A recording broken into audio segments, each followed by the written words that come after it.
All right, so this is part 2 for June the 2nd, and I'll put that up there. Okay. All right, I've got a lot of stuff on my whiteboard for the next parts of our lessons today. All right, so we are in the third section. The sub heading here, or the subtitle, is Systems That Serve Everyone. We need systems that serve everyone, especially in times of crisis, and not just those with saved or inherited wealth or well-resourced jobs, says Yaha Alzarak. Don't really know if I pronounced that correctly. He leads the group Resource Generation. Now, a well-resourced job would be one that would pay well, that would have good benefits, health benefits, and vacation benefits, and things like that, and that would also have ways in which employees could be taken care of during difficult times. So many people are blessed to have well-resourced jobs. Resource Generation encourages young adults to help participate in social justice causes.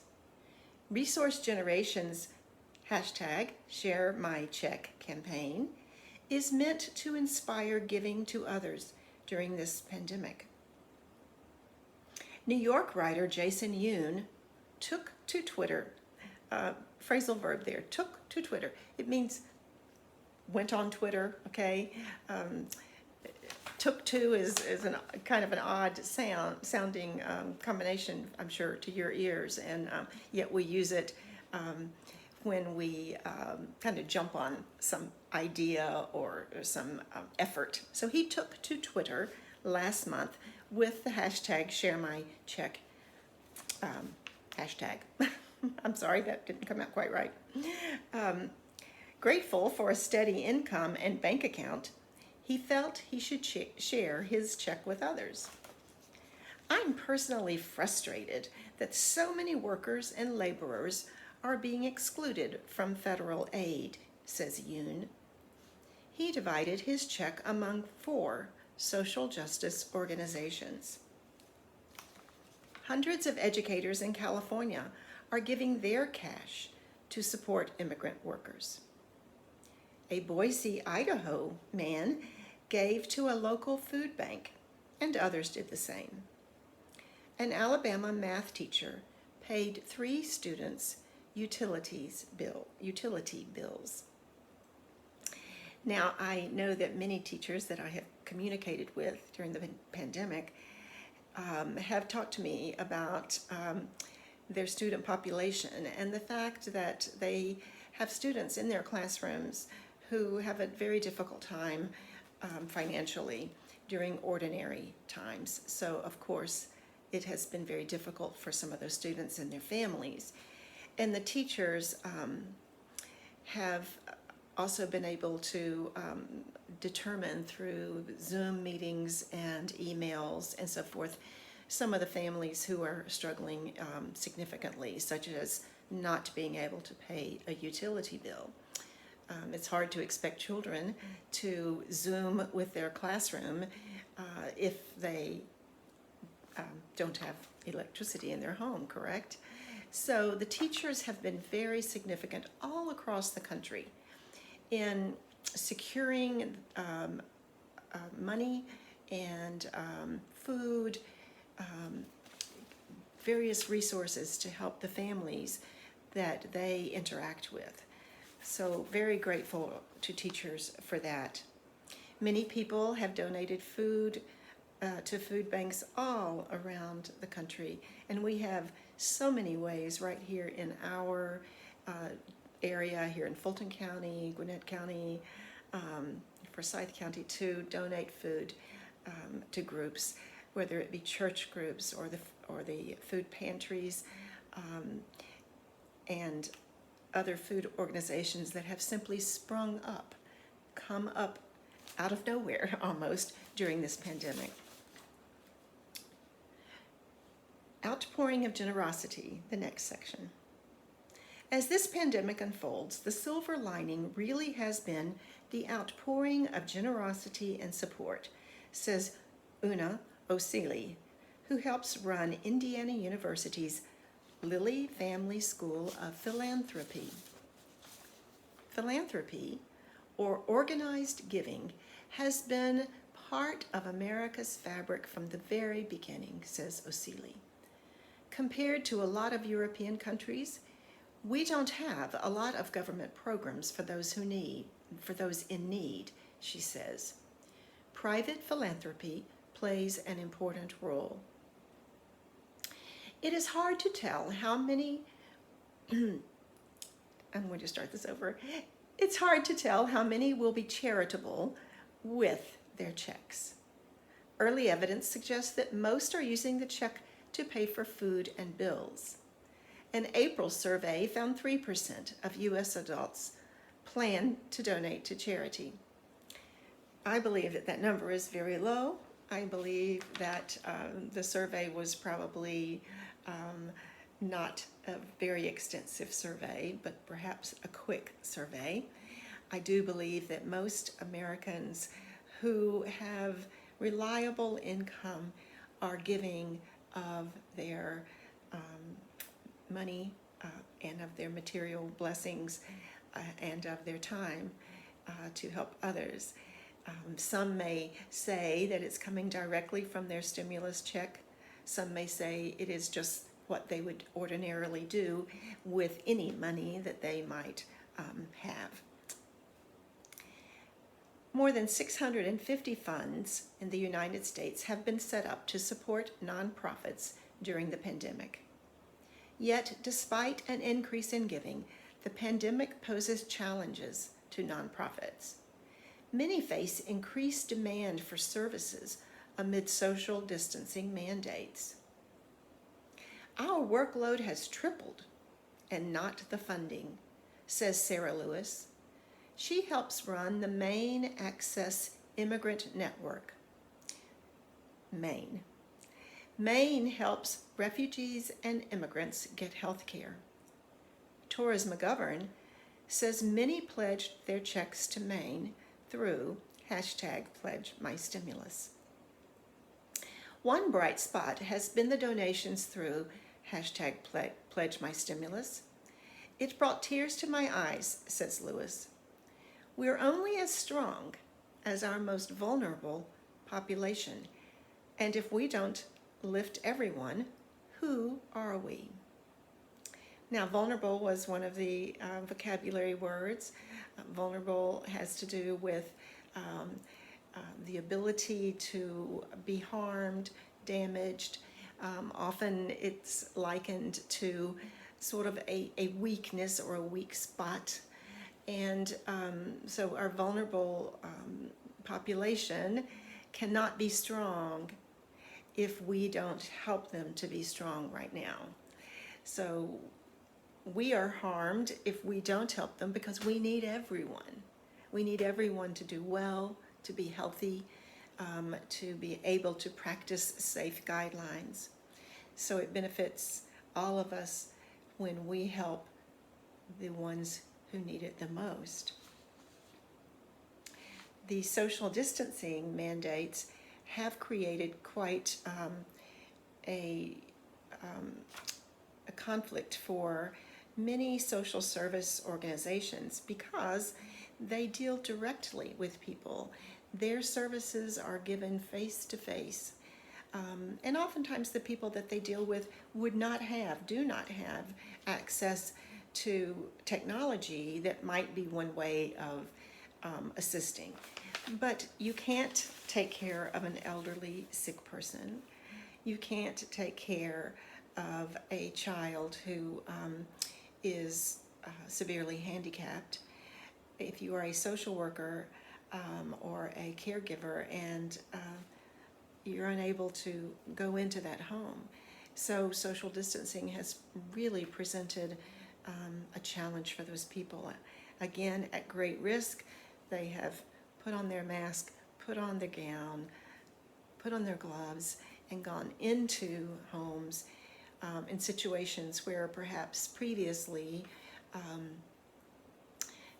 there were other ways of working with these people. Maybe these people were able to come into various clinics and offices for some of their care.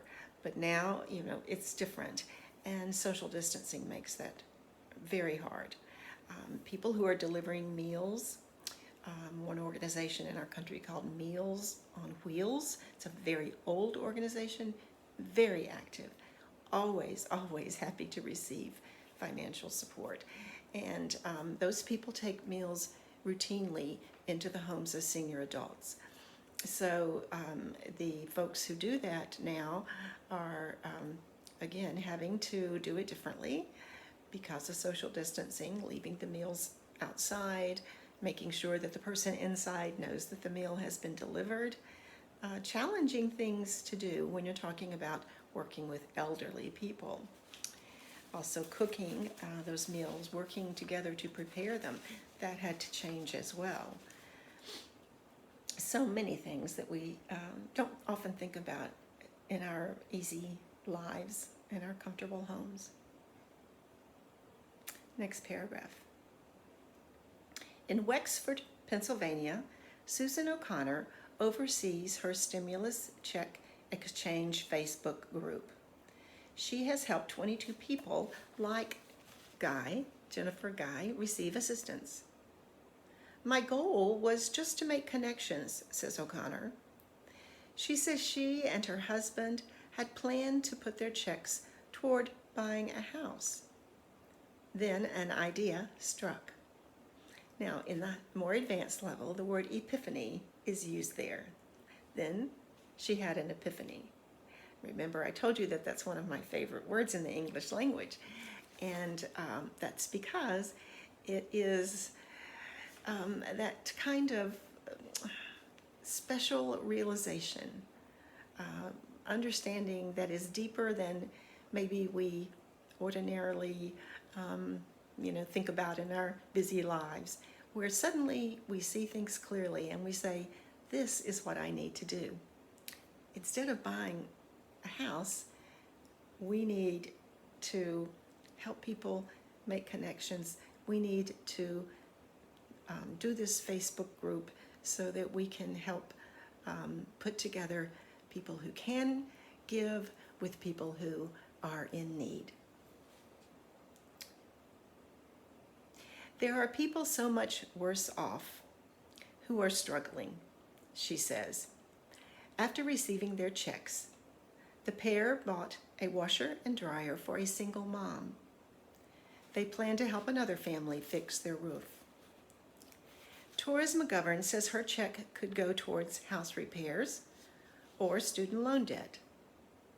Yet she and her spouse are putting half their checks towards support for immigrants, low-wage workers, public radio, and domestic violence prevention. The other half will benefit local businesses. I believe that people at their core, now that's a phrase, at their core, meaning at the center, okay, in the deepest part of their soul, are basically good. I believe that people at their core are basically good, and that given an opportunity to be generous, most people will choose to be generous, she says. One last thing I want to mention in the paragraph before this, domestic violence prevention. One of the great concerns here in the United States and around the world is that during the time that families have been at home together, out of work in many cases, and obviously out of school, that those families where violence is a regular occurrence, whether it is spousal violence or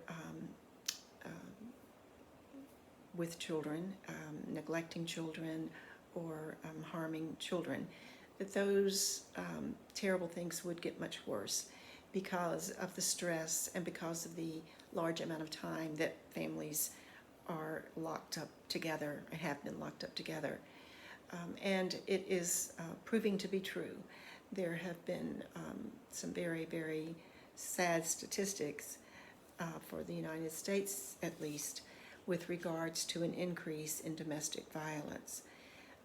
And with our hospitals being overworked and so forth during this time, it's been challenging even for people who need to be receiving medical attention or to receive the attention of the police to often get that as quickly as it's needed.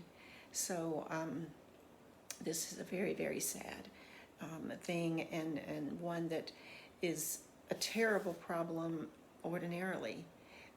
We have many organizations and people who work with domestic violence and help to protect families, women and children from abuse.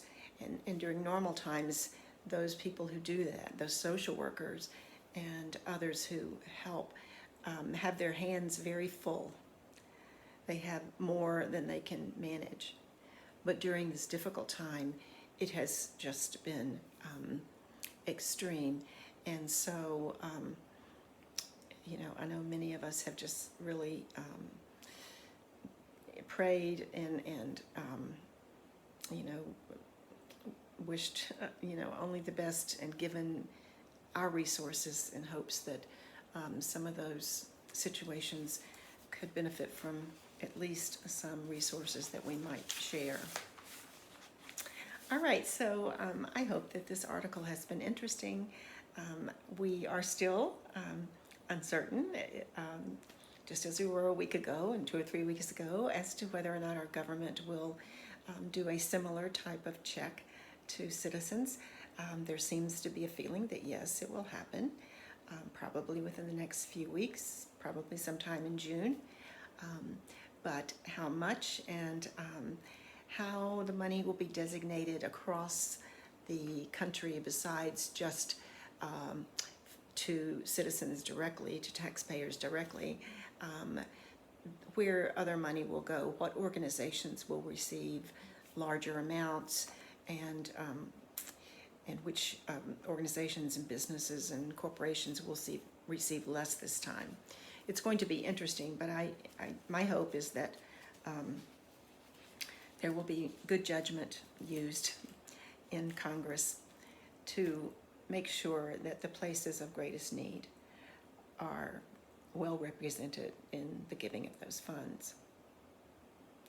Okay, I think I will stop here a couple of minutes early for this section before we do number 3 for today, or part 3. Thank you.